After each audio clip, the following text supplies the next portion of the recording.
Olá, oitavo ano, tudo bem? Vamos para mais uma aula e a aula de hoje vai ser sobre Revolução Industrial. Bem, sempre quando nós ouvimos a palavra Revolução Industrial, vem à nossa mente essa imagem que está aqui, ó, abaixo da palavra expectativa. Sim, a nossa expectativa é sempre essa, algo super avançado. Mas a nossa realidade é outra. Ela é essa imagem que está aqui abaixo da palavra realidade. Nós temos aqui uma máquina de fiar que acelerou a fabricação de tecidos no início da Revolução Industrial. Isso porque, oitavo ano, a Revolução Industrial no qual vamos estudar agora, ela na verdade foi uma forma de produzir mecanizada, ou seja, a sociedade deixou de produzir de forma manualmente para produzir de forma mecanizada. E para isso, ela fez uso de inventos, vários inventos que foram facilitando, agilizando a produção dos produtos que antes eram feitos exclusivamente de forma manual. Então, antes do século XVIII, não era comum as pessoas produzirem nada de forma mecanizada. Bem, atualmente a gente não se imagina vivendo sem a presença de produtos industrializados. Contudo, as máquinas não integravam o cotidiano da humanidade antes do século XVIII, quando elas passaram a ser utilizadas tanto de forma organizada, de forma para organizar o trabalho, como de forma a organizar a vida nas cidades e a vida das pessoas. Elas trouxeram bastante e importantes transformações. Então, vamos ver os antecedentes da Revolução Industrial? Oitavo ano. Os antecedentes eram basicamente assim. Todo produto era feito de forma manual. Então, os sapatos, as roupas, os móveis, enfim, tudo era feito de forma manual e o produtor, ele recebia conforme aquilo que ele produzia. E de onde veio a palavra Revolução Industrial? Bem, essa palavra faz referência às mudanças que ocorreram na Inglaterra durante o século XVIII e que levaram à passagem de uma economia agrária e manual para outra urbana, mecanizada e desenvolvida nas fábricas. Os historiadores costumam dividir a Revolução Industrial em dois períodos. O primeiro se iniciou na metade do século XVIII e se estendeu até meados de 1850. Essa fase caracterizou-se pela exploração do carvão e do ferro e pela invenção das máquinas a vapor. O segundo período da Revolução Industrial teve seu começo por volta de 1850 e ficou marcado pela utilização do aço e da eletricidade e pelo emprego do petróleo como fonte geradora de energia. Aí você pode se perguntar, se o petróleo vai ser usado como fonte geradora de energia só na segunda Revolução Industrial, como as máquinas funcionavam antes? Bem, as máquinas, elas tinham como energia motriz o carvão e o vapor. Bem, então nós tivemos a substituição do modelo de produção, nós tivemos aí a Revolução Industrial e nós vamos ter o pioneirismo inglês. Por quê?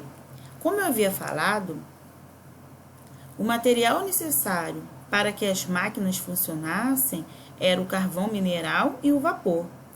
E o solo inglês, ele era rico em carvão mineral. Mas não foi só esse fator não, tá? Vocês lembram quando nós estávamos vendo as revoluções inglesas? Lembram-se que quando o rei Guilherme de Orange, ele assumiu o trono e assinou a Declaração de Direitos? Isso aí, nessa declaração, ele assinava e aceitava a limitação do poder real. E com isso, o parlamento pôde tomar controle da economia, governar no lugar do rei, porque o rei é apenas simbólico, quem faz o papel do executivo era o parlamento, e com isso acabou o luxo, os gastos exorbitantes e gasto com futilidades, que era comum durante o período monárquico e durante os absolutismos, né? Nós tivemos aí a França, a Inglaterra e vários outros países que tiveram seus reinos absolutos. Então, ele acabou com esse desperdício do dinheiro que era comum no absolutismo monárquico. E com isso, a Inglaterra ela teve um acúmulo de capital necessário para investir em novos inventos. Bem, não foram só esses dois fatores, é claro. Então vamos listar os fatores que fizeram com que a Inglaterra fosse a pioneira na Revolução Industrial. Nós temos aí a existência de matéria-prima em abundância para o desenvolvimento industrial, a criação de uma poderosa marinha mercante capaz de transportar grande quantidade de matérias-primas. Isso facilitava a logística da importação e da exportação, principalmente da exportação. O fortalecimento político da burguesia, isso é um fator muito importante. O acúmulo de capitais decorrentes ao comércio mercantil com o Oriente, com as colônias da América. As jazidas de carvão e de ferro em seu subsolo. E a conservação religiosa da burguesia ao puritanismo, que defendia valores como o trabalho e a poupança. Então, vocês observaram que não basta um ou dois fatores para que um país ele seja pioneiro, ele seja o primeiro em algo. É preciso uma gama, uma junção de fatores para que um país, que no caso foi a Inglaterra, fosse o primeiro na Revolução Industrial, fosse o primeiro país, fosse a primeira nação a romper a forma de produção manual para a forma de produção mecanizada. A burguesia, ela tem total importância para esse pioneirismo inglês.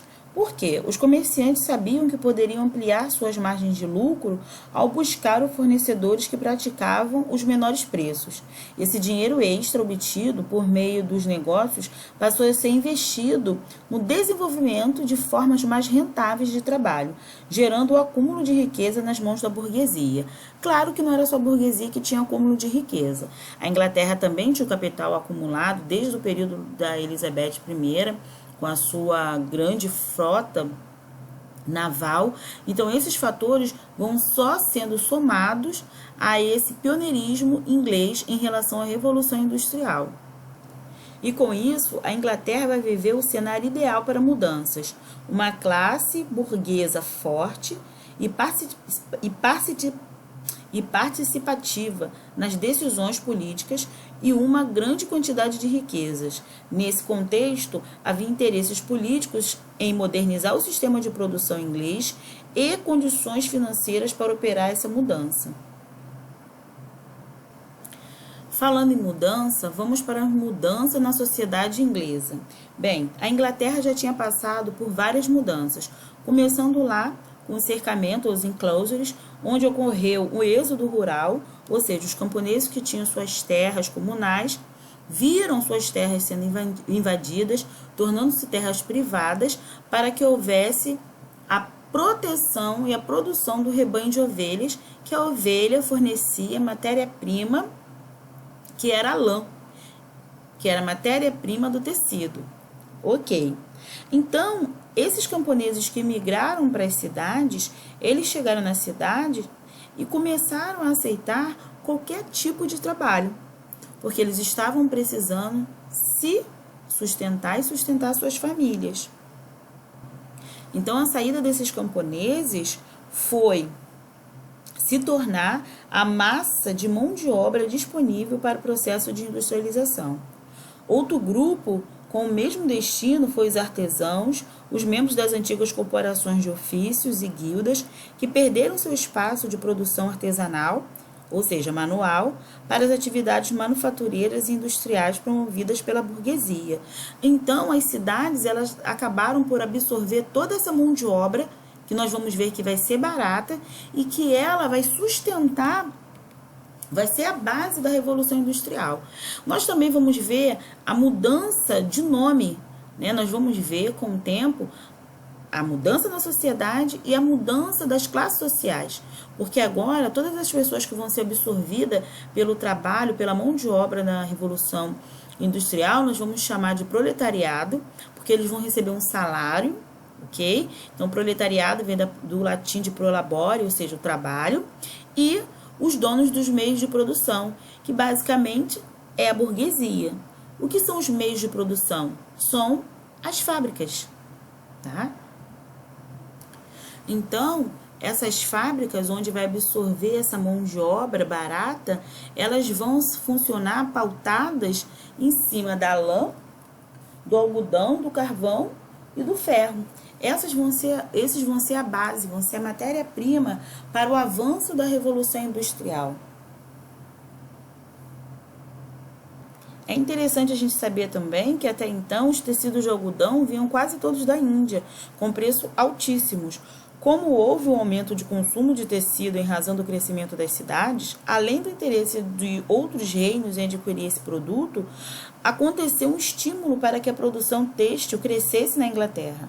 Outro ponto favorável para o pioneirismo inglês foi a abundância de existência de recursos naturais, como o ferro, o carvão e a lã, que nós já vimos anteriormente. Agora vamos para o processo de produção industrial. Fica claro que todos nós gostamos de certo conforto. Então, as pessoas, quando viram aquela alta produção de tecidos, enfim, elas passaram a consumir mais. Então, nós vamos ter aqui na Inglaterra o aumento do consumo e, consequentemente, a necessidade de aumentar a produção. Então, vai ser aí que a Inglaterra vai ver a necessidade de modernizar as suas máquinas. Então, em 1733, John Kay inventou a laçadeira automática, máquina que possibilitava aumentar a largura dos tecidos e dava agilidade ao processo. Em 1767, James criou outra máquina de maior capacidade. Não demorou muito para que Samuel adaptasse as criações anteriores, capacitando sua máquina para a produção de fios mais finos e mais resistentes. Então, vai ser no meado do século XVIII, a fonte de energia que movia as máquinas nas fábricas era hidráulica, ou seja, até meados do século XVIII, as máquinas elas eram movidas com água. Fonte hidráulica, água. Mas vai ser em 1712 que Thomas Newcomen ele vai inventar uma máquina movida a vapor para bombear a água das minas de carvão. Em 1765, James Watt recebeu financiamento para aperfeiçoar o uso do vapor, o qual proporcionou um grande salto para a indústria, que passou a contar com novos motores capazes de impulsionar as máquinas das fábricas em uma velocidade bastante superior à existente até então. Então, naquela época, gente, no século XVIII, a máquina a vapor foi um grande exemplo, foi um grande evento. Então, eu tenho aqui a lançadeira, que foi criada em 1733, e eu coloquei aqui uma máquina a vapor, uma locomotiva, um trem que ele se movimentava a vapor, só para vocês terem uma ideia de como eram as máquinas naquele período. Então, vai ser nesse ambiente de inovações, da máquina a vapor, da renovação das máquinas, que vão surgir as fábricas. Aí, quando nós pensamos em fábricas, você pensa, um local onde a pessoa vai trabalhar, vai ter a sua hora de trabalho e vai embora. Não, só que não. No século XVIII, as fábricas da Inglaterra eram lugares horríveis. Eram ambientes insalubres, tetos com goteiras, formação de poças d'água, fuligem no ar, inexistência de janela ou outras aberturas que permitissem a entrada de luz e de ar fresco, circulação de ratos, baratas e outros insetos. A temperatura era insuportável, porque quando era verão era muito quente e no inverno fazia muito frio.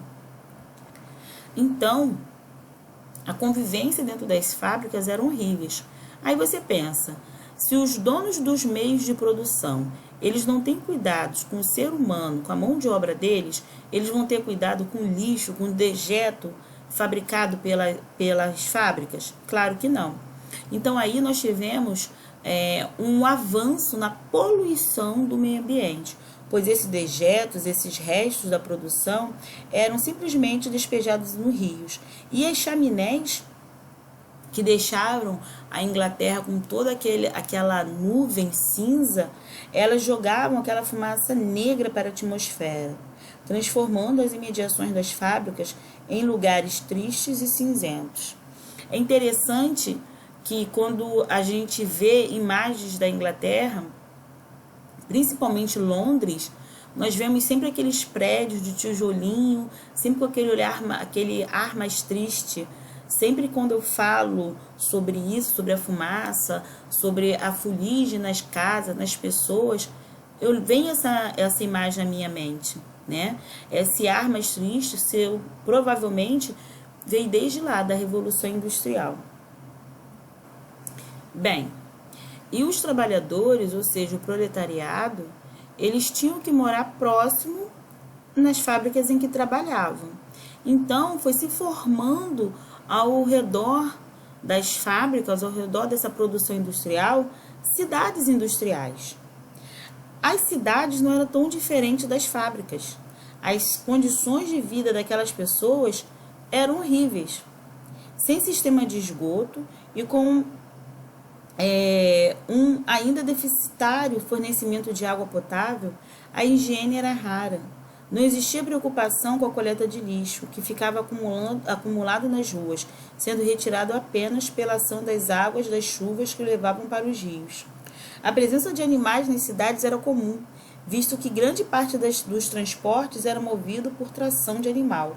Com poucas ruas pavimentadas, a ação destrutiva dos cascos dos cavalos, de mulas, transformavam o cenário urbano em um grande lamaçal. Porém, com o crescimento industrial e com as riquezas por ele gerado, algumas regiões receberam grandes investimentos, ainda no século XVIII. Em bairros mais nobres, prédios eram construídos com novos materiais, como o ferro e o vidro. De todo modo, o contraste era evidente entre as moradias dos burgueses e dos trabalhadores das fábricas. Lembrando que as cidades, elas eram basicamente aonde se reuniam aquelas pessoas, aqueles trabalhadores, os proletariados, em volta das fábricas, em volta da produção industrial. Então, nós estamos falando aqui de cidades industriais, cidades que foram formadas para atender a demanda das indústrias, das empresas, das fábricas. Empresas não, fábricas.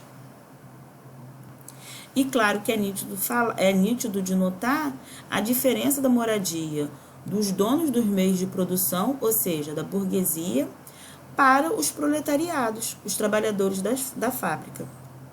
Então, quando nós falamos de diferenças de moradia entre o proletariado e os donos do meio de produção, é interessante a gente pensar, mas se eles trabalhavam tanto, trabalhavam de dia a dia, eles não recebiam o equivalente para ter uma moradia justa? Não. Então, esse vai ser o nosso próximo tema. As novas relações de trabalho. Como vai ser a relação de trabalho entre os trabalhadores e os seus patrões? Então, essa diferença, ela vai ficar um pouco esquecida. Por quê? Em toda a Europa e no restante do mundo, existiu uma euforia centrada em todas as maravilhas e benefícios que a Revolução Industrial trouxe para a humanidade. É claro que nós não podemos mentir que a Revolução Industrial ela foi um marco histórico. Ela foi um divisor de águas. Porém, ela não trouxe só benefícios. Lembram-se que eu falei já das poluições, dos resíduos que eles despejavam nos rios, a fumaça que ia para o céu, né, que poluía todas as cidades ao redor, mas também trouxe um outro malefício. Ela aumentou a desigualdade social. Ou seja, os burgueses ficaram cada vez mais ricos e aqueles camponeses que vieram lá dos enclosures passaram a ser miseráveis agora nessas novas cidades industriais. Infelizmente, essa é uma herança da Revolução Industrial, dessa forma de trabalho que vai passar a existir entre os trabalhadores e os burgueses. Então, podemos dizer que a Revolução Industrial, ela provocou a divisão da sociedade entre empregadores, capitalistas e operários assalariados, concentrados em grandes espaços, ou seja, nas fábricas. E esse período também vai surgir o que nós chamamos, ou que alguns historiadores chamam de mais-valia. Mais-valia é um nome dado por Karl Marx à diferença entre o valor produzido pelo trabalho e o salário pago ao trabalhador, que seria a base da exploração do sistema capitalista. Então, aqui no vídeo nós temos uma imagem, um trabalhador todo cabisbaixo, magrinho, com aquela cara de cansado. Temos o salário mínimo, né, pequeno, na mão do patrão, e o patrão ele está sendo representado como um homem alto, forte, gordo, bem vestido. Isso mostra o quê? Que ele tem fartura, que ele se alimenta bem, em detrimento da exploração do trabalhador. E logo atrás nós vemos a riqueza criada pelos trabalhadores, ou seja, essa sacola que está atrás dos dois é a riqueza criada pelos trabalhadores. E o que o trabalhador ganha não chega nem a ser a 10ª parte de tudo que ele produz. Vamos dar um exemplo na nossa vida atual? É igual nós imaginarmos os trabalhadores da Peugeot, uma montadora de automóvel. Vamos imaginar que esse operário, ele vai trabalhar produzindo carros, ele vai ajudar a produzir centenas de carros por dia, ok? Digamos que ele ganha um salário bom, razoavelmente bom, em torno de 2.200 ou 3.000 reais por mês. Mas ele ganha por mês o equivalente a um carro que ele produz? Não, né, gente? Ele ajuda a produzir centenas de carros por dia. Imagine quantos carros esse trabalhador ajuda a produzir ao mês. E o valor que ele recebe não dá para comprar um carro popular da Peugeot. Um carro zero popular da fábrica, da loja. Então, os donos das montadoras de automóveis, eles não pagam aos seus funcionários, aos operários, o equivalente a um carro que eles produzem. Sendo que esses mesmos funcionários produzem centenas, dezenas de carros por dia e centenas de carros ao mês. Então, essa era a relação que existia, que passou a existir com a Revolução Industrial. Porque antes da Revolução Industrial, quando o trabalho era feito manualmente, o proletariado, o camponês, o artesão, seja qual for o ofício dele, ele trabalhava, ele produzia, ele vendia e recebia o equivalente àquilo que ele vendeu. Então, o sapateiro, ele fazia o sapato, vendia o sapato e recebia o equivalente àquilo que ele vendeu. Ele recebia o equivalente àquilo que ele gastou. Agora não. Agora, a forma de interpretar o valor do trabalho é diferente. O trabalho agora é validado por horas trabalhadas, ou seja, o trabalhador, ele não vende mais o produto, e sim, ele vende o seu tempo, as suas horas trabalhadas. E naquele momento, especificamente no início da Revolução Industrial, e mais algumas décadas à frente, esse trabalhador, ele vai ser explorado. Tudo bem, gente?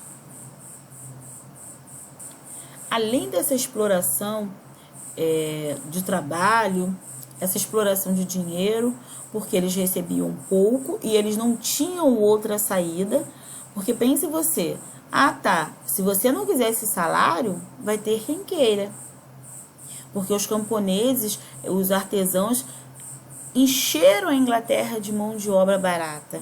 Então, se um falava que não, que estava pouco, outro vinha e aceitava o trabalho. Então, além disso tudo, havia constantemente acidentes nas fábricas por conta de excesso de trabalho que levava os operários à exaustão. E não existia pagamento de indenização aos acidentados.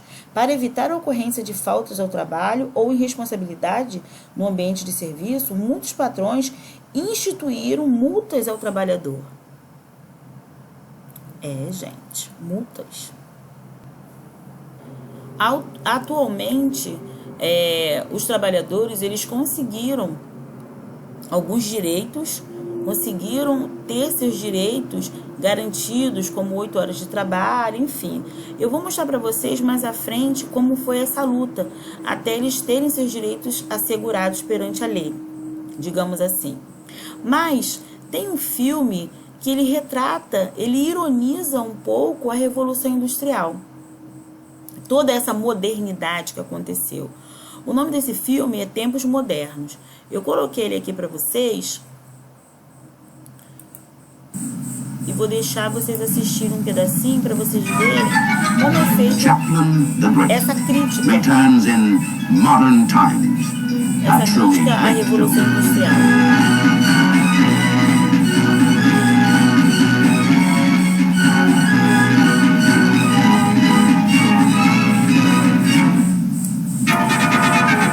You are looking at scenes from that film classic, Charlie Chaplin's Modern Times.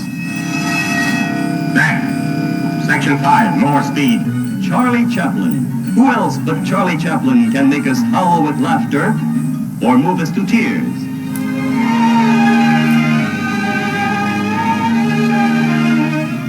When he's being shoved around, or even getting tough, or acting like a hero, he is, above all, profoundly human. In Modern Times, the little man makes you laugh from the first scene to the last. With millions of moviegoers the world over, see and see again the film in which Charlie Chaplin sings for the first time. Bem, esse filme, esse trecho que eu mostrei para vocês, deixa claro a crítica de Charlie Chaplin às fábricas. Ele é um operário que ele trabalhava tanto que ele saía da fábrica, tudo que ele via que fosse redondo, ele saía apertando, porque lembrava os parafusos e as polgas que ele apertava, que ele ficava ali no trabalho fazendo aquele movimento repetitivo. Lógico que isso é uma forma de crítica aos ambientes insalubres e às horas exaustivas de trabalhos existentes na Inglaterra. Então, devido a todos esses problemas, todos esses ambientes, ainda tinha outra agravante. Ainda existia o trabalho infantil e o trabalho feminino. As mulheres, elas trabalhavam igualmente os homens, porém elas ganhavam menos. E as crianças também. Então, os donos das fábricas, eles pagavam às pessoas o valor que eles queriam pagar. Não existia uma base salarial, não existia o piso e nem o teto salarial. Hoje em dia, os trabalhadores, por mais pobres que eles sejam, eles têm leis que os protegem, né? Vocês provavelmente já ouviram os pais de vocês falarem sobre o salário mínimo, ou já ouviram na televisão reportagem falando sobre o salário mínimo. O que significa salário mínimo? É o valor mínimo que um trabalhador pode receber. É o piso. Ou seja, menos que isso uma empresa não pode pagar. Naquela época, gente, os donos das fábricas pagavam o que eles queriam, tanto para as mulheres quanto para as crianças. E para os homens também, né? Só que os homens ainda tinham algumas vantagens a mais. E as mulheres, elas trabalhavam o mesmo tempo, a mesma carga horária do que os homens, e só pelo fato de serem mulheres, ganhavam menos. Enfim, tudo isso vai gerar nesse contexto, nessa conjuntura da sociedade capitalista, com essa forma de exploração ao trabalhador e esse superfaturamento e lucro da burguesia, que são os empregadores, os donos do meio de produção, vai gerar uma insatisfação dos trabalhadores. Então, nós vamos ter aí revolta dos trabalhadores, tá? Nós temos dois movimentos muito conhecidos. O primeiro é esse que você está vendo aqui, uma imagem assim meio marrom, uns homens quebrando, destruindo as máquinas. O nome desse movimento é ludismo. Ele recebeu esse nome porque o idealizador dele foi Ned Ludd. Os ludistas, isso mesmo, ludistas, eles se reuniam em grupo de 20 a 15 homens, saíam na madrugada, invadiam as fábricas e quebravam as máquinas. Isso em protesto a toda aquela exploração e as péssimas condições de trabalho que eles viviam. Em contrapartida, existia outro movimento, um movimento mais teórico, que era o movimento cartista. Esse movimento recebeu esse nome porque houve a publicação de um documento intitulado Carta do Povo, em que a carta, ou seja, esse documento, exigiu o direito ao voto para os trabalhadores e sua participação no parlamento. O movimento cartista durou vários anos e promovia reuniões e assembleias nas quais os participantes eram os operários e tinha uma participação intensa. O objetivo desse movimento era discutir e organizar as reivindicações dos operários. Então, resumindo, um movimento era mais radical, eles saíam na madrugada, quebravam as máquinas porque eles estavam insatisfeitos. O outro movimento era mais diplomático, era feito através de documentos. Os trabalhadores se reuniam e reivindicavam melhorias. Tudo bem? Eu acho que ficou bem entendido, né, turma? Eu acho não, tenho certeza. Eu tenho certeza que ficou claro essas explicações sobre a Revolução Industrial, os seus benefícios e os seus malefícios. Não podemos negar que se não fosse a Revolução Industrial, nós não teríamos metade dos equipamentos que nós temos hoje, dos eletrodomésticos, da nossa mesa, nossa cadeira, enfim. Ela foi uma revolução, foi um invento, foi um momento muito importante para a humanidade. Tudo bem? Só que não termina por aqui. Como nós vimos no comecinho da aula, os historiadores dividiram a Revolução Industrial em dois momentos. O primeiro foi o que nós vimos, esse primeiro momento da Revolução Industrial, onde a base das energias eram carvão, o vapor e a água.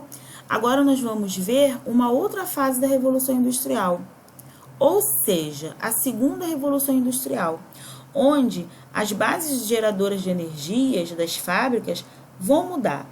O carvão, que foi muito utilizado para gerar energia, vai ser substituído, tanto ele como o vapor e também a água. A partir de 1860, ou seja, já ali nos meados do século XIX, com as primeiras grandes inovações tecnológicas, o processo de fabricação passou a uma segunda fase, em que o aço substituiu o ferro e a energia elétrica e o petróleo suplantaram o vapor. Então, agora, as fontes geradoras de energia não é mais o vapor nem a água, e sim a energia elétrica e o petróleo. Eu coloquei aqui no vídeo de vocês duas imagens, uma da energia elétrica, uma imagem de uma bomba, provavelmente a bomba de Tesla, e aqui, ao lado, nós temos os trabalhadores trabalhando com aço, tá, gente? Aliadas a uma nova fonte de energia, as inovações técnicas multiplicaram-se no século XIX. Então, a partir do século XIX, eu vou ter inventos como Graham Bell, que inventou o telefone, Thomas Edison, a lâmpada, e assim por diante. A aplicação dos novos inventos ampliou e diversificou a produção industrial, trazendo uma nova dinâmica às cidades da época. Os meios de transporte também se desenvolveram. Ocorreu a ampliação das ferrovias, com o barco a vapor. O transporte marítimo se expandiu por mares e rios. As ruas e as rodovias se tornaram mais movimentadas, extensas com a invenção do automóvel. Após o século XIX, o progresso do setor industrial atingiu outros setores e se expandiu entre os continentes. Surgiram em todo o mundo os conglomerados industriais. A produção em série conquistou o mercado por meio da indústria, da comunicação e da propaganda. E houve uma revolução no mercado com a indústria química e eletrônica. Aí é interessante quando a gente fala dessa propagação, dessa diminuição de distância, porque nós temos aqui o advento do transporte, que vai também evoluir juntamente com as indústrias. Nós temos a evolução das cidades, ok? E para mostrar isso para vocês, eu separei aqui um vídeo que mostra um pedacinho da produção do aço, né? Porque é interessante a gente ver aqui a utilidade do aço e como ele é fabricado, como o aço é produzido. Aí eu separei esse vídeo que mostra a produção do aço. De arranha-céus a pontes, de aparelhos eletrônicos a carros e muito mais. Graças à sua força legendária, o aço pode ser considerado a espinha dorsal da indústria. Mas como se transforma um dos nossos recursos mais abundantes da Terra em um confiável bloco para construções? O aço é feito de minério de ferro ou de sucata. Nesta operação, é a sucata que vai ser reciclada.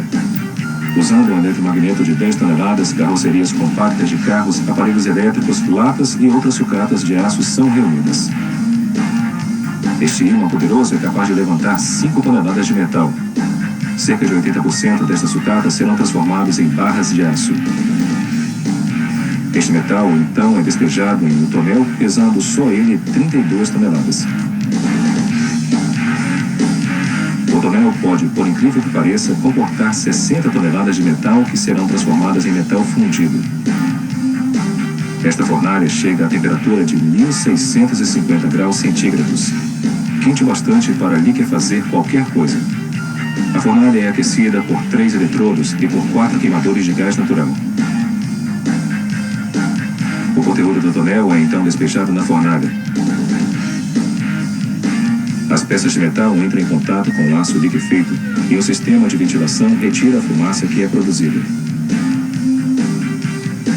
Neste calor intenso, as 60 toneladas de metal se derreterão em cerca de 60 minutos. Esta mistura fundida é composta de impurezas que sobem à superfície quando o metal fica liquefeito. Neste estágio, um operário retira uma amostra do aço para determinar sua composição química. A seguir, o dispositivo lança oxigênio para dentro do aço derretido, o que reduz seu conteúdo de carbono, homogeneizando a mistura e acelerando o processo.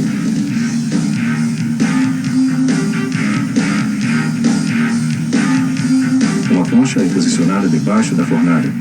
O aço derretido será transferido da fornalha para esta concha.